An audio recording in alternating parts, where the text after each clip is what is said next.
Hello दोस्तों, मैं हूं फिल्म एक्टर सागर राजा उर्फ झकझोरन लाल और हम शूट कर रहे हैं लॉकडाउन में बहुत प्रॉब्लम चल रहा है कि भैया लॉकडाउन में रोटी का कीमत आप लोग क्या जानेंगे। देखिए हम लोग शूट कर रहे हैं और रोटी हम लोग कैसे खा रहे हैं।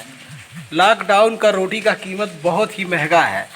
जो भी मिले जिसको मिले अच्छे से मिले, भगवान करे सबके पास रोटी हो, कपड़ा हो, मकान हो और किसी को कोरोना का बीमारी ना हो। ये देखिए हम लोग खा रहे हैं, आप लोग भी खाइएगा।